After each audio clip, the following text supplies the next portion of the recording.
On May 25, 1979, 6-year-old Etan Patz left his Soho home in New York City, excited to walk to the school bus stop alone for the first time. He never made it. Etan vanished without a trace, sparking panic and heartbreak in his family and community. His parents, Stanley and Julie Patz, launched a desperate search, but the world was unprepared. There were no Amber Alerts, no national databases, and little coordination between police. Stanley, a photographer, shared a haunting photo of Etan that soon appeared everywhere, on posters, in the news, across the city. The search grew from local to national, as Etan's face became a symbol of every parent's worst fear. Soho was considered safe, but Etan's disappearance shattered that illusion, changing how parents everywhere watched over their children. The innocence of a generation was lost. Parents held their kids closer, and the world felt suddenly more dangerous. For years, the investigation led nowhere. Suspects came and went, but no answers emerged. The Patz family clung to hope, never changing their phone number, waiting for a call that never came. Etan's case remained open, a painful mystery haunting New York and the nation. Officially declared dead in 2001, Etan's story became a cautionary tale about the fragility of childhood.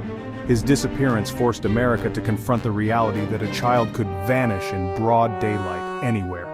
The case would remain unsolved for decades, until a shocking development brought it back into the headlines. Etan's legacy was not just in the tragedy, but in the way his story changed how we protect children. The search for Etan Patz was the beginning of a new era in child safety, and for more than 30 years, the question remained, what really happened to Etan Patz? Etan Patz's disappearance didn't just break hearts, it changed the country. In the early 1980s, his face was among the first to appear on milk cartons, bringing the crisis of missing children into millions of homes. Suddenly, every breakfast table became a place of awareness and hope. The campaign led to real change. President Reagan declared May 25th National Missing Children's Day, and a national hotline was created for families in crisis. These efforts connected law enforcement across states, making it easier to share information and coordinate searches. The Milk Carton Campaign, the Hotline, and the National Day of Remembrance built a network of eyes and ears across America. Etan's tragedy inspired a movement. Now the safety of children was everyone's responsibility. Families with missing loved ones found new hope and support. The systems we rely on today, like Amber Alerts, grew from these early efforts. Etan's story made sure that no missing child would ever be forgotten again. His legacy is not just about loss, but about the hope and protection he inspired. The changes came too late for Etan, but they have saved countless others. His face on that milk carton became a promise. We will never stop searching.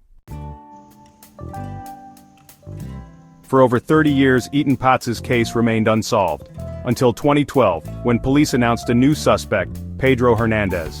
In 1979, Hernandez was a teenage bodega worker on Etan's route to the bus stop, but he was never a major suspect. Decades later, a family member told police Hernandez had confessed to harming a child in New York.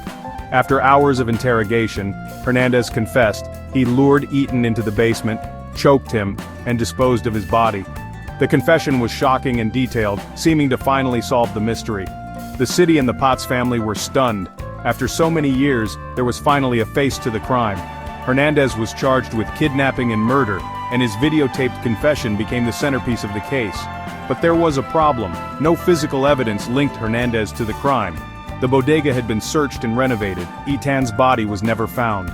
The entire case rested on Hernandez's words after hours of questioning. Was this the truth, or the product of a troubled mind? The confession brought hope for justice, but also raised troubling questions. The search for answers was far from over. Hernandez's defense argued he was mentally ill, with a low IQ and schizotypal personality disorder. They claimed he was vulnerable to suggestion and could have confessed under pressure, not from guilt. The prosecution countered with his calm, detailed confession and testimony from people who heard him admit guilt years before. No physical evidence existed, only his words. The jury faced a dilemma. Was this a genuine confession or a fantasy from a troubled mind? The case exposed the risks of relying solely on confessions in the justice system. Hernandez's first trial ended in a hung jury. The second found him guilty, and he was sentenced to 25 years to life.